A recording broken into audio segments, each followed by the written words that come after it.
નકર આપણને ગાતા બીજું આવડતું નથી અને આવડવાની આપણે મહેનત કરવી નથી. કારણ કે હું શાના માટે કરું છું ને એ મારું મન જાણે છે. કારણ કે હું આ કરું છું ને જગતને કોઈને સારું લગાડવા કરતો નથી, મારા હાટું જ કરું છું. પણ ભજન ગાવું એના કરતાં સમજવું અઘરું છે, સમજવા કરતાં કરવું અઘરું છે, કરવા કરતાં જીવનમાં ઉતારવું અઘરું છે, અને જો જીવનમાં ઉતરી જાય ને તો જીરવું બધા કરતાં અઘરું છે. ભજન છે જુદી બાબત છે. ભજન એમના સમજાવી વાત જ નથી. એક વાણી કહે છે ને, રામ કિસી કો મારે નહીં એસો પાપી નહીં હે રામ, આપે આપ મર જાત હે કરતે કૂડે કામ. એ કે રામ કોઈને મારતો નથી. રામાયણમાં શું લખ્યું છે કે રાવણને કોઈને માર્યો, વાલીને કોઈને માર્યો? રામાયણ કહે છે. તો ખોટું તો આપણે કહેવાય નહીં, ખોટું તો આધુનિક યુગ છે, ખોટું હાલવા ન દે. મારે છે એ વાત એ પાકી છે, નથી મારતો એ વાત એ પાકી છે, ને આના માટે સદગુરુ જોવે. એમ નામ બાપુ સમજા જતું હોય ને તો તમે અમને બોલાવો નહીં ને. તમને મજા આવે તો કે મજા આવી, હવે તમને એમ કે ભારે મજા આવી, પણ કે યાદ કઈ રહ્યું કે યાદ ન રહ્યું, હું રૂજ્યું.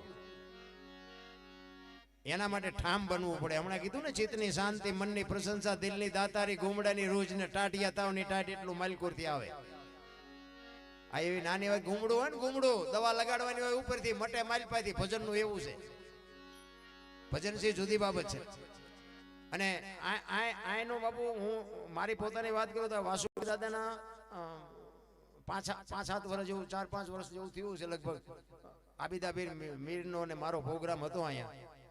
બાપુ આજ આખી દુનિયામાં મને જોવે છે ને, વિદેશમાં જોવે છે. મારા વિડિયા ગયો કે ફેસબુકમાં ગયો કે ઇન્સ્ટાગ્રામમાં ગયો, જેમાં ગયો એમાં બધા દુનિયા સાંભળે છે ને. એ મારો પહેલો વિડીયો બાપુ આ દાદાએ મોકલ્યો છે ને આખી દુનિયા સાંભળે છે. મારા માથે આટલો બાપુ દાદાનો પ્રતાપ છે. એટલે ભજનનું છે ને, એ હું રહેતો હોય મારા ગામમાં, પણ બાપુ દાદાએ 501 પ્રોગ્રામ કર્યા. બધે ધર્મના સ્થળે છે ભજન કર્યા છે. બધા ધર્મના સ્થળે છે. શિવના મંદિરે કર્યા છે, રામના મંદિરે કર્યા છે, હનુમાનના મંદિરે કર્યા છે. આ દાદાને જ કેમ નક્કી થયું કે આનો શેડો પોગાડી દઉં ઠેઠ?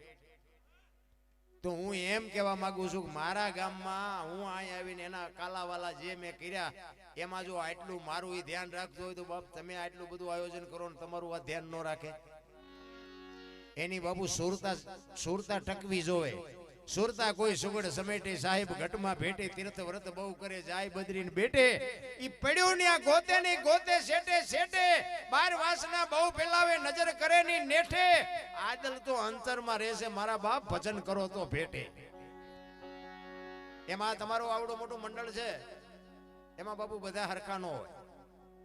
કોક વધારે મહેનત કરતો હોય, કોક ઓછી કરતો હોય, કોક ડાયો હોય, કોક થોડો ગાંડો હોય, પણ એને હલવી લેવાય.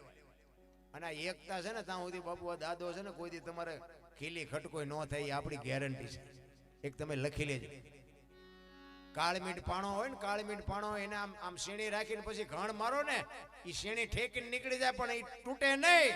પણ બહુ મહેનત કરીને પછી એને તોડો અને એને તિરાડ પડે, એમાં માટી ભરાય. પછી માટી ભરાય ને પછી એમાં લાપડું મજા કરે. સમજી લેજો કે તમારામાં જેથી તિરાડ પડે તેથી રાંકા આવીને મજા કરી જશે ને તમારી બાપુ આબરૂને લીલામ થઈ જાય. ઈ જે એકતા છે, મારો કહેવાનો મિનિંગ ઈ છે. હું તો ગમે ત્યાં ભજનમાં જાઉં ને, હું કોઈને કાંઈ સલાહ નથી દેતો કે મંદિર બંધાવો ને સપ્તાહયું કરો ને આ કરો ને તે કરો. એ બધું બરોબર જ છે. અને આ ભક્તિ ફાટી નથી નીકળી આખી દુનિયામાં. ઘટેશ ક્યાંય ભક્તિમાં આટલું તો આપણે ગઢ કરી નહોતા. હે મંદિર ને મૂર્તિ ને પ્રતિષ્ઠા ને કથાયું ને ભજન ને ધૂન ને દાણા જોવાનું તો તમે જુઓ તો ગામો ગાય હાલે છે. બોલો એની આ વારો નથી આવતો. તમે જુઓ તો આપણે એમ થાય માતાજી તો હજુર ઉભી છે. આપણે અમુક તો કે અહીંયા ગમે અહીંયા આવો ને એટલે કે ગમે રોગ મટી જાય. મેં કીધું આ વહેલા મોડા દવાખાના તાળા મારવા જોઈશે. હું એટલા માટે કહું છું કે આ ધર્મના કાર્ય છે ખોટા છે એવી મારી વાત નથી, પણ હું કહેવા એ માગું છું કે આટલું બધું ધર્મ થાય છે, આટલા બધા માણસો દાનમાં રૂપિયા આપે છે, 5-5 ગામ ધુમાડા બંધ જમે છે, તો હું કહેવા એ માગું છું કે આ બગાડ કાં નથી અટકતો? આ દુનિયામાં બગાડ તો કંઈક અટકવો જોઈએ ને. આ ખોટું છે એમ તો આપણે કહેવાય નહીં, તો બગાડ કેમ નથી અટકતો? કંઈક માલપા ઊંધું રંધાતું એવું નથી લાગતું? ખોટું આપણે કોઈને કહેવાય નહીં. આ 10 રૂપિયા આપે ને બાપુ એની જે હોય ને, લાખ રૂપિયા આપે એની જે જ હોય. પૈસા તો બધાને બાપુ ઝાડવેથી કોઈને આવતા નથી, એ 100%ની વાત છે. પણ કાંઈક બાપુ માલપા રંધાય છે એ વાત પાકી છે. એમ સત્યના રાહે રહેવો ને. બાકી મોજ કરી લ્યો, મસ્તી મોજ માર્યો, કાંઈ કરવાની જરૂર નથી. મા બાપની સેવા કરો, વ્યસનથી થોડાક આઘા રહ્યો અને ભાઈઓ કુટુંબમાં મેળ રાખો. બસ મારો નાથ બાજુ ગાડી હાંક્યા જ કરશે, આપણે કઈ હલાવતા. આ છે ને ઘણા એમ કહેતો એમે કર્યું એ તો દાદો ભેગો હોય તો નકર તમારું ને મારું આમાં ડાળીએ નથી આવે એવું. દાદાની કૃપા વગર બાપુ કોઈ પણ ધર્મનું કાર્ય હોય, શિવનું હોય, રામનું હોય, કૃષ્ણનું હોય, પણ એની હાજરી ન હોય ને બાપુ, માણાય હોય ને રૂપિયા હોય ને સાધન હોય, વાહન હોય, નો થાય બાપુ. કોઈ જો પાવરની વાત કરતો હોય તો ખોટી વાત છે. ઈશ્વર જેથી તમારી ભેળો હોય તેથી બાપુ ખીલી ખટકો ન થાય ને આવા માંડવા ઉભા રહે. આ પાવર થી નો રે. ઘણા એમ કહેતો મેં કર્યું, તું આવ્યો તેથી નામ નથી લખાવ્યું એકોને, જા તેથી નથી લખાવ્યું એકોને, તારું નામ ન લખાવ્યું તું શું આ માંડવા ઉભા રાખી શકતો. અરે માણસનું જીવન છે ને અમૂલ્ય મળ્યું છે. મને તો એમ થાય મોજ કરી લ્યો, આમ હળવા ફૂલ થઈ જાવ, કાંઈ કરવાની જરૂર નથી. આનંદ કરો, 5 નામ ભગવાનના લેવાય તો લ્યો. મા બાપ હોય ને તો એને હારો 2 ટાઈમ રોટલો દો, જિંદગીમાં કાંઈ ન કરવું પડે. મા બાપના આશીર્વાદ છે ને વિધિના ચકડા ફેરવી નાખી આપણી ગેરંટી.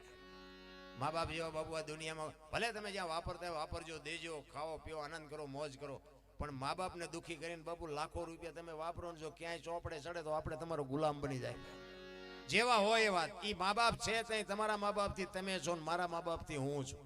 એક ગેરંટીથી કહું છું. મેં જોકે ડાયરો જાણીતો છે, મને બધે સાંભળેલો છે, પણ મેં આખી જિંદગીમાં આપણે કંઈ સારું કામ કર્યું જ નથી. અને એમાં તમારા થાનનો જ ખટારો હાંકતો હતો. ખટારાનો ડ્રાઈવર અહીં કેવી રીતે પહોંચ્યો હોય? તમને આંકડા નીકળે છે આમાં? ખટારાના ડ્રાઈવરની કિંમત કેટલી હોય? ખટારાનો ડ્રાઈવર એટલે 19મી કોમ કહેવાય. એ 18મી કોમમાં ન આવે, એ ઉપર વહી જાય. અને ખટારાના ડ્રાઈવરને કોઈ પાણી ન પાય. ખટારાના ડ્રાઈવરની એટલી વેલ્યુ. આખું હિન્દુસ્તાન રખડી આવ્યું, એક રાજ્ય મારું જોયા વગરનું બાકી નથી. પણ કોઈ એમ કે દરબારે દારૂ પીધો તો પરમાટી ખાધી દીધી, 5 લાખની શરત મારીને આવજો બાપુ વાસુકી દાદાના મંદિરે, હું લાકડી પડે એમ પડી જોડે. એમ સિદ્ધાંત જોઈ મારું કુળ કયું, મારું ખાનદાન કયું, મારા મા બાપ કોણ, આનો પાવરનું હોય તો મરી જવાય. આ ધરતીને વજન એનો જ લાગે છે. ખાનદાનીની ખબર હોવી જોઈએ. અરે હું તો એમ કહું, મા બાપની સેવા ન થાય ને તો કાંઈ નહીં, પણ તમારા હાટું થઈને તમારા મા બાપને બીજાની પાસે હાથ જોડવા જવું પડે એવો ધંધો ન કરતા મારા નામ. એટલું તો ધ્યાન રાખજો કે તમારા હાટું થઈને તમારા મા બાપને કોકની પાસે મારા છોકરાને ન મારતા એવું હાથ ન જોડવા પડે, તોય મારો નાથ નોંધ કરશે ભલામણ. બાકી તો છે ને આમાં નડ્યા છે, આ કરતા છે, એમાં નડવા વાળા હોય, આમાં તો બધું હોય. કારણ કે ગમે ત્યાં દુકાને તમે લેવા જાઓ ને ત્યાં ખોળે મળે ને ગોળે મળે. એટલે આ બધું છે ને એમાં 1-2 તો એવા અપલખણાય હોય, એટલે એનો બહુ આપણે ધોકો ન કરાય. પણ મોજ કરી લ્યો, આનંદ કરી લ્યો, બાકી કાંઈ છે જ નહીં. એક સિકંદર છે ને આમ 500 ઘોડાનો રસાલો લઈને નીકળ્યો ને દિલ્હીની બજારમાં, આમ 500 ઘોડાનો રસાલો લઈને નીકળ્યો અને ફૂટપાથ ઉપર એક ફકીર હૂતો હતો. અને ફકીરને જોઈ અને રસાલો ઉભો રાખીને કીધું ઉભો રાખો, મારે ઓલા ફકીર પાસે જવું છે. અને સિકંદર ગયો ને અને ફકીરને કહે છે, એક પાણાનું ઓસીકું કરીને ધોતડી પહેરીને પગ ઉપર પગ ચડાવી અને બીડી ટેકાવીને ભાઈ ફકીર હૂતો તો ત્યાં જઈને કીધું, એ ફકીર માગ માગ, તને મોજ આવી માગ, તારી મોજ ઉપર મને પોરના પલા છૂટે છે. ફકીરે આમ અધર કરીને કે મારે કાંઈ જોતું નથી, જ્યાં જાતા અહીંયા જાઓ. સિકંદરને પરસ્યો વળી ગયો કે આજ તો દિલ્હીનું રાજ માગે તો એને લખી દઉં, પણ ભાઈડો કે કાંઈ નથી જોતું અને પહેરવા લુગડું નથી તોય કાંઈ માગતો નથી. ઈ કે હું દિલ્હીનો સિકંદર બોલું છું. ઈ કે મેં ક્યાં પૂછ્યું તેમ કોણ છો? એની મોજ કેવી છે તમે વિચાર કરો તો. ઈ કે પણ કાંઈક તો માગ ભલામણા, મારી મોજ મારી જાય છે. ઈ કે તો થોડાક આગા ઉભા રહ્યો, તડકો મારી માથે આવે ને તો મને ટાઈટ થોડીક વાય છે, એક બાજુ ઉભા રહ્યો, મારે કાંઈ નથી જોતું. શું એની મોજ હશે રામ, તમે વિચારજો કરો. ઈ કે પણ કાંઈક તો માગ. ઈ કે શું માગવું, હમણાં ભૂખ લાગી હતી, હામી ડેલીમાંથી એક બેન આવીને મને ખાવાનું દઈ ગઈ. એક ભાઈ હમણાં નીકળ્યો કે મને બીડી આપી, હવે હાજે બીજી કોઈક બેન નહીં મને ખાવા દે. કેટલો સંતોષ છે. હવે આ આપણે સાંભળ્યું તો આપણે એમ થાય કે આપણા ઘરે મૂક્યાનો માર્ગ નથી તોય ડેલી વાડી કરે. અમારા ઘરમાં કઈ નથી, કોઈ મરો કઈ ન હોય તો અરે મોજ કરો, કઈ છે જ નહીં આમાં. એની મોજ થી સિકંદરને એમ થયું કે હું આ દુનિયા છોડીને જાઉં અને આ દુનિયા છોડીને સીધી જાઉં ખુદાના દરબારમાં જાઉં ને તેથી મારે ખુદાને કહેવું છે કે હે ખુદા મને આ ફકીર જેવી મોત દેજે, આવી મને મસ્તી દેજે, આવું મને જીવન દેજે. અને પછી જે ફકીર બોલ્યો ને બાપુ એ જીવનમાં ઉતારવા જેવું છે. ફકીર કહે છે શું કહો છો? એ કે હું આ દુનિયા છોડીને જેથી જાઉં ને તેથી મારે ખુદાના દરબારમાં કહેવું છે કે આ ઓલા ફકીર જેવી મને મોત દે, આવી મને મસ્તી દે. તો પછી ફકીર કે હવે કેદી તમે મરો, કેદી જાઓ ને ખુદાને હેરાન કરવા. આઈન પર કૂતરો બેઠો છે, આઈન પર તમે જમાવો, રસાલાને જવા દો, મોજ અત્યારે ચાલુ થઈ જાય. લ્યો આ પતે એવું છે આપણે વાતું જ થાય છે. કરણ શું લઈ ગયો, રાવણ શું દઈ ગયો, બીડી પૈસા તો હાથનો મેલ છે, લાવો એક બીડી ઉખાડી લઈ આવો ને એક જુડી. વાતું થાય છે મારા રામ. ઈ તો દેવા વાળા દાતારો જે દે છે ને એને કાંઈ હબાકોય નથી અને એને કોઈ દી કાંઈ ઘટ્યું નથી. જુગારમાં હારી જેવા દાખલા છે, પીવામાં વીયું એવા દાખલા છે, પણ દાન કરવામાં ખૂટી રહ્યું એવા દાખલા છે. તમે અહીં ક્યાંક ભાડ્યા હોય કયો મને. કોઈ દી મારો નાશ બાપુ કોઈ દી ન ખૂટવું. તમે અહીંયા 1000 દો ને તો ઓલો તમારે અહીંયા 5000 નું કામ કરતો તો દુનિયામાં પૈસા દેવાનું બંધ થઈ જાય. એમ હાવ એવું એમનામ દુનિયા પાસે કોઈની પાસે એમનામ નથી આવતા. પણ મારું કહેવાનો મિનિંગ એ છે કે હળવા ફૂલ થઈને જો કોઈની માથે વજન છે નહીં લઈને ફરે છે મેં કર્યું કાંઈ. અને અહમ તો છે ને કોઈ રાજા રાવણનો નથી રહ્યો. ભલા મને સમય બળવાન છે. કોઈ કહેતું હોય કે મારેથી થયું છે, ના ખોટી વાત. તમારો સમય હોય ત્યારે તમે કરી શકો. સમય વિયો જાય ને પછી રાકા તમને ગહી નાખે. સમય જ કરાવે, સમયથી કોઈ મોટું નથી. અને અહમ જેવી વસ્તુ જ્યારે તમારામાં કરે તેથી તમારો જ અહમ તમને વિનાશ કરાવે. એક લખી લેજો. કાશીનો એક પંડિત છે ને વિદ્વાન, એક બાપુ નીકળ્યો 4 વેદ 6 શાસ્ત્ર 18 પુરાણ ને 108 ઉપનિષદનો અભ્યાસ કરી અને આખી દુનિયામાં જ્યારે વિચરવા નીકળે અને એકો એક રાજવાડામાં જાય અને રાજાને વાત કરે કે તમારી પાસે કોઈ વિદ્વાન બ્રાહ્મણ હોય, સાધુ હોય, કોઈ જ્ઞાની પુરુષ હોય, મારી સામે સત્સંગમાં બેહાડો. હું ગમે એને હરાવી દઉં. અને જો હું મને હરવી દે તો મારી પાસે સોનાની ગાયો જે છે હું તમને આપી દઉં. 60 થી 70 ગાયો બાપુ જીતીને આવેલો એકો એક રજવાડામાં ફરતો એ કે મને હરાવે તો બધી ગાયો આપી દઉં. અને હું જો હરાવું તો મને તમારા તરફથી એક સોનાની ગાય દેવાની. બધેથી ગાયો લેતો કાશીનો પંડિત ભલામણા 4 વેદ 6 શાસ્ત્ર 18 પુરાણનું જેને વિજ્ઞાન હોય એની પાસે કોણ જવાબ કરી શકે. એ ફરતો જામનગર સ્ટેટમાં આવે. જામનગર દરબારને વાત કરી કે હું આવી રીતે પંડિત છું, કાશીથી ભણીને આવ્યો છું, મારા સામે કોઈ પણ બેહારો અને એ જો મને હરાવે તો મારી આ બધી ગાયો તમને દઈ દઉં. અને હું જો હરાવું તો મને એક ગાય તમારે સોનાને દેવાની. રાજા કે કાંઈ વાંધો નહીં, મારે જેટલા રોટલા કૂટે છે આમાં મને ખબર તો પડે કે જેટલા વિદ્વાન છે એ ગામના બધા સાધુ બ્રાહ્મણો વિદ્વાન જ્ઞાની પુરુષો હતા ને કીધું કે ભાઈ આપણે એક બ્રાહ્મણ સાધુ આવ્યા છે, પંડિત આવ્યા છે, એમની આમે સત્સંગમાં બેહવાનું છે. બધાને પરસ્યો વળવા માંડ્યો.